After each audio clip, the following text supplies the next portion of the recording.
Hi, everybody. We'll pick up the lecture here from where we last left off in class. We were talking about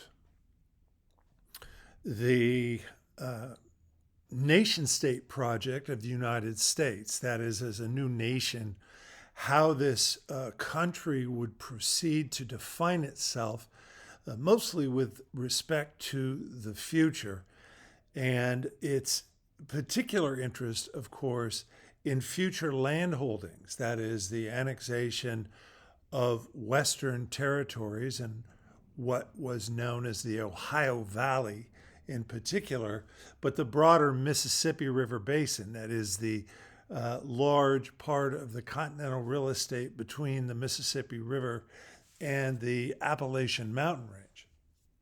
The problem for the United States was how to make good on those aspirations for land when the country was both financially poor and essentially not equipped with anything like a large standing army to enforce those land claims. And what we said in class is that the set upon strategy was to be something that we call settler colonialism.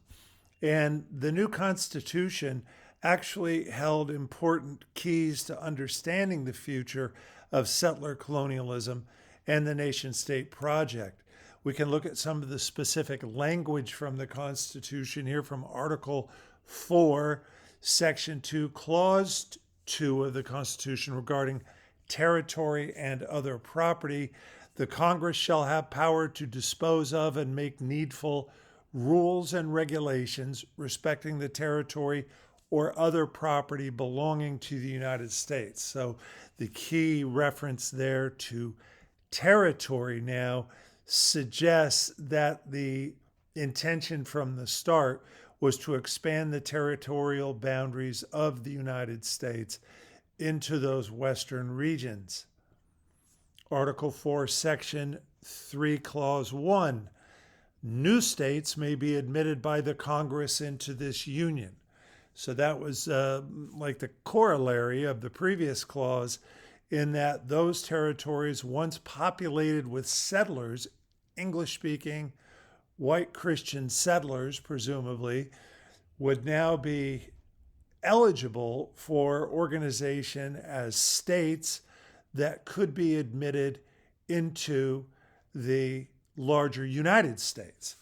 So a kind of formula, if you will, for expansion. Now, we said in class, typically, this was the sort of thing one would expect, say, of imperial states, that is, empires. The basic definition of an empire being an expansive territorial state governed from some political center. That is, the expansion of boundaries into foreign lands to include foreign peoples. Now, in this case, settler colonialism puts a kind of twist on that, because the understanding is that the population would mostly be not foreign people, but settler folk traveling from the east into the western lands to take up land as property owners, farmers, etc. Now, it is true, of course, that there was, in effect, what the Anglos would have considered a foreign population, what we would call a native population of peoples long established in those Western territories. And so the question was, what would be their status in this imperial ambition of the United States in terms of annexing lands, organizing them politically into states, etc.? What would be the future then of those native people? Article 4, Section 4 of the Constitution maybe gives a hint here. The United States shall guarantee to every state in this union a republican form of government, and shall protect each of them against invasion, and on application of the legislature or of the executive, when the legislature cannot be convened, against domestic violence. So an interesting clause here in the Constitution respecting the future organization of territories and states, and the U.S. promise to provide protection against invasion and against domestic violence. Now, what would that include? Invasion and domestic violence? Would it be the uprising of native peoples, say, against the encroachment of the U.S. Into traditional tribal territories? Would it include, war between state militias and native peoples?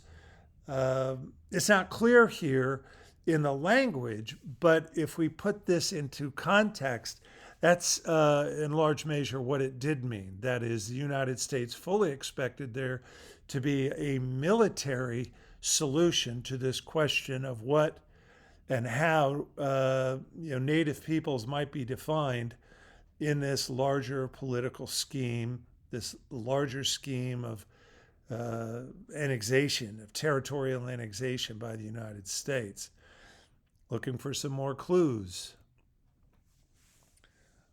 One of the best known, or at least most often evoked, parts of the Constitution would come in that amendment process we discussed. The Second Amendment, a well-regulated militia being necessary to the security of a free state, the right of the people to keep and bear arms shall not be infringed. Now, often that Second Amendment language is evoked in our own time by gun rights advocates, that is, gun owners who are advocating for the right to possess firearms. That's usually how it's taken up in the culture, the political culture, the culture wars of our contemporary society. But let's think about it a little bit in its original context. Combined with these other statements, what might it have meant to guarantee that a well-regulated militia would be the security of a free state? Might it have reference to organizing militias to fight native peoples in securing the annexation of formerly native territories? Yeah, it just might have. Might it also have referred to the right of a free state, potentially to secure military response to other peoples who might represent some sort of threat to the authority of the state. Well, who would that be besides native peoples? It could potentially mean, foreign adversaries. There were still something of a British presence, a Spanish presence, and even a French presence in different parts of North America. But if we think internally, what might it have meant? We'll talk about this in more detail later. But it could have also referred to the potential for slave uprisings. That is, the fear in the slaveholding territories of armed insurrection or rebellion by slaves, and having local white militias in position to respond to those. This is all happening at the time, for example, of unrest on the island of Santo Domingo, what we now know as the nation of Haiti, in which a large uprising by enslaved peoples will eventually overthrow the French colonial power there, but also rebellions in other places, other island colonies like Jamaica, where you see slave rebellions seemingly on the reg, threatening the sovereignty of British colonial rulers, that sort of thing. But also, as it turns out, in the United States during the American Revolution, upwards of 20,000 enslaved people answered the British call to find liberation by allying themselves with the British military. That was in the War of Independence. And among others, Thomas Jefferson was rather shocked to find that some of those people he enslaved took the British up on that offer and fled from his plantations to side with the British. So, among Virginia slaveholders in particular, was a fear that in this new national country, the relative weakness of what was then the National Army would be insufficient to protect the rights of enslavers against slave rebellions. So the Second Amendment also being fostered here as a hedge against that alarm. taken together, these four elements of the Constitution, as I say, present, I think, important clues or hold important keys to understanding the future of settler colonialism and the nation state project, both as it regards Native peoples but also enslaved peoples. All of this projected as a century of brutal warfare in truth. That is, what actually follows the ratification of the Constitution, beginning in the 1790s and continuing for nearly a century, certainly through the 1880s, was a century of brutal warfare. That is, between the settler, colonial, expansive state of the United States and Native peoples occupying the rest of the continental landmass. And yet, that's not typically how we tell the story of America's Western expansion. Typically, it's clothed in some sort of, more sort of mystical language, something like manifest destiny, let's say. The story of white Anglo-Saxon Protestant settlers expanding across the continental expanse. If we look at it in sort of, unadorned meat and potatoes historical terms, it was something less divine and more material. Secretary of War Henry Knox, who served under George Washington in the first administration of the U.S., Secretary of War Henry Knox pretty much signaled the intention here with regard to expansion. He wrote, "To extend a defensive and efficient protection to so an extensive a frontier against solitary or small parties of enterprising savages," by whom he meant native peoples, "seems altogether impossible.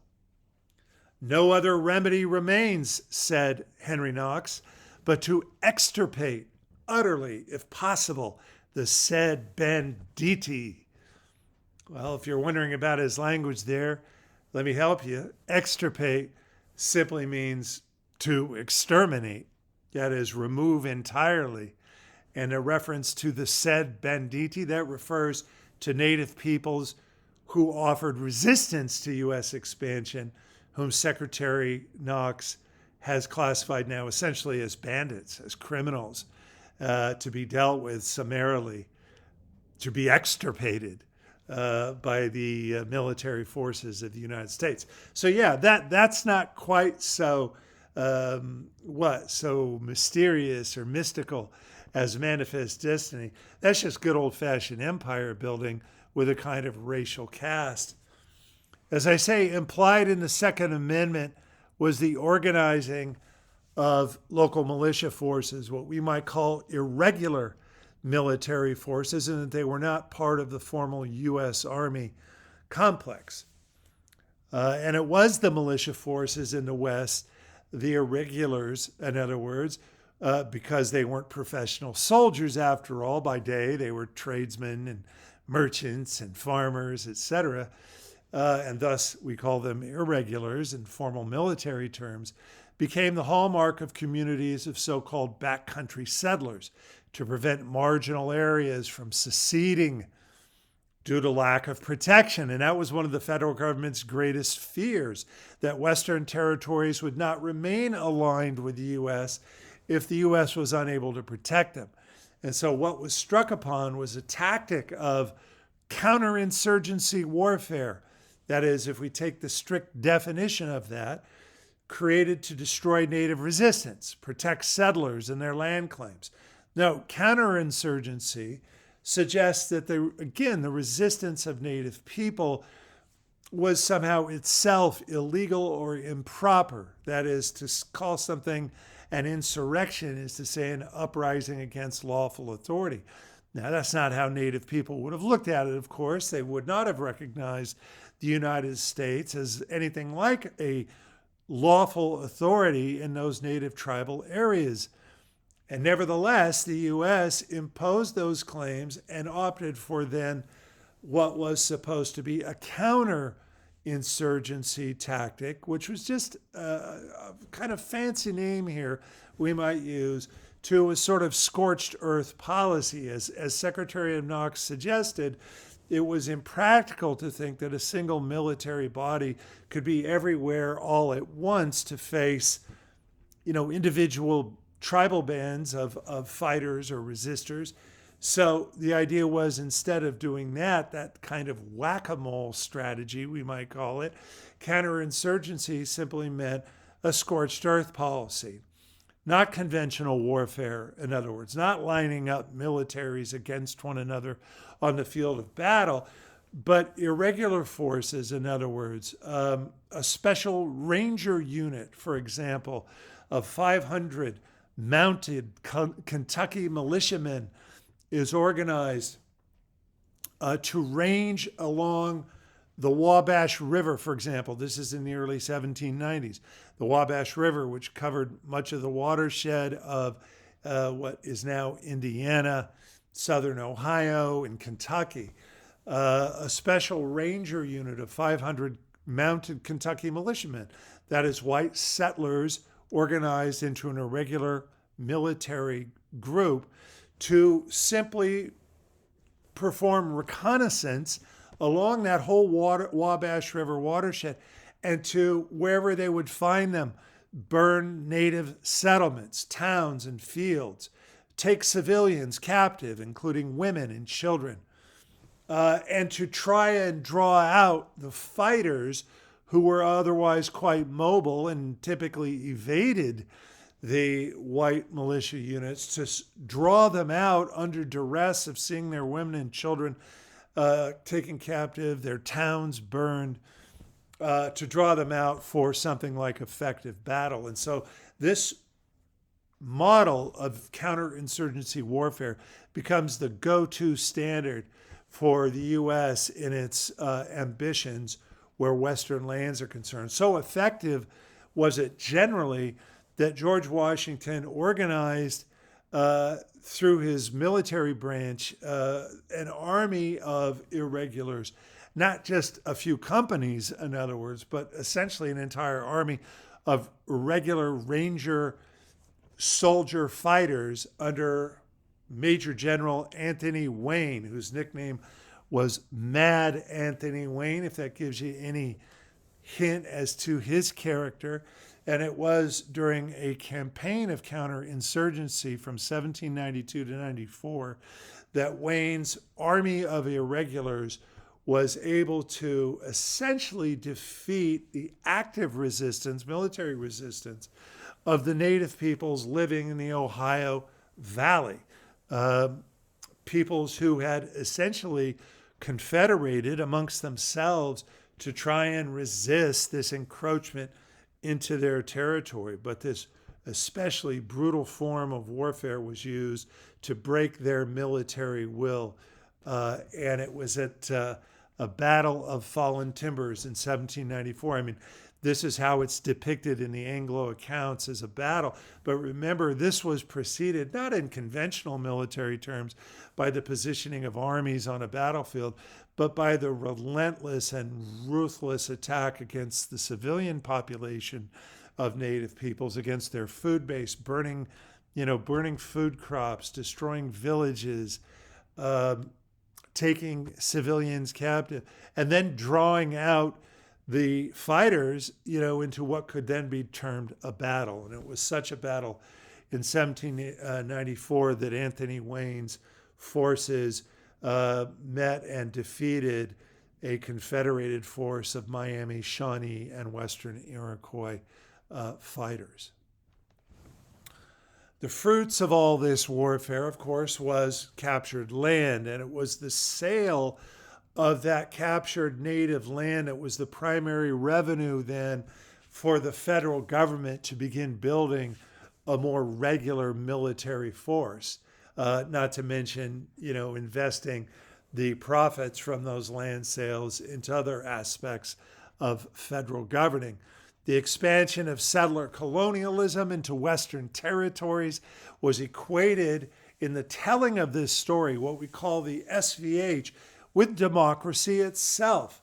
the idea that there was a frontier waiting to be conquered so that future waves of democracy, of white settlers, could now bring Anglo civilization into those continental spaces.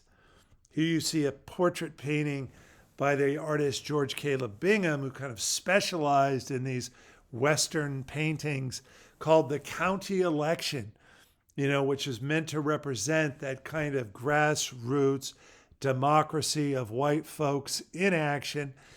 Bingham had a certain sense of humor here, and so he was willing to depict more than a few of these people as basically drunk on election day.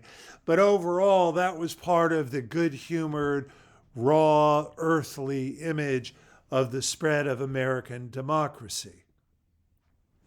The historian Frederick Jackson Turner at Centuries Inn in 1893 would give a presidential address to the American Historical Association in which he said this idea of a white Anglo frontier was essentially the seedbed of America's democracy. Up to our own day, American history has been in a large degree the history of the colonization of the Great West, said Turner. The existence of an area of free land, its continuous recession, and the advance of American settlement westward explain American development. So what would happen is that over the course of the 19th century, as the nation-state project unfolded, especially in the expansive annexing of Western territories, including those that were populated by native peoples and the subsequent use of military coercion, frontier warfare, counterinsurgency, military tactics, etc., to undermine the resource base of native peoples, undermine their tribal and family structures, etc. This all becomes transformed and translated in the national story, the SVH, as the story of democracy, as the growth of an American frontier of democracy. By the 1830s, in this storytelling, Americans were celebrating what was called the Age of the Common Man, which was defined as the individual living in the Western territories, secure in his dependence. The philosopher, writer Ralph Waldo Emerson says, it becomes him to feel all confidence in himself and to defer never to the popular cry, he and only he knows the world. So what we might call the cult of the rugged individual, that is American individualism coming from the storytelling imagination now of writers like Emerson and many others to, in effect, imbue the SVH, that is to color the SVH, not only white in racial terms, but in terms of the rugged individualism, the imagined independence of the settler folk who range now far and wide across that ever-expanding Western frontier. In other words, this is really where the myth-making is happening.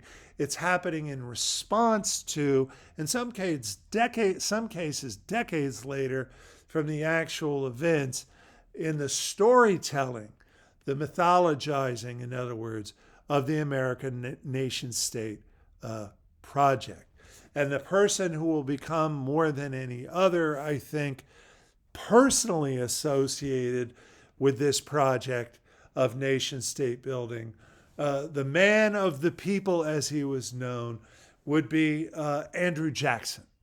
Andrew Jackson, who will become famous ultimately as a two-term president of the United States, but as we'll see long before that, as the very face of American counterinsurgency warfare in the Western territories. Ultimately, it will be Jackson himself for whom this particular narrative of democracy expanding is given over. That is the title Jacksonian Democracy. And you can see how the propaganda machines of the time, the political press in particular, will hail Jackson forever, as it says, the hero of two wars and of Orleans, the man of the people, the presidency, Old Hickory himself, Andrew Jackson. Andrew Jackson will come to symbolize the individual in the age of the common man who embodied, in other words, the very virtues of this democracy, this American national democracy as it's being touted. Now I'm going to stop here and call this part 1 of this video lecture. Part 2, we will take a look at Jackson more particularly, both as a symbol, as a mythical symbol, as a political symbol, and as a political player helping to advance the interests of the nation-state project.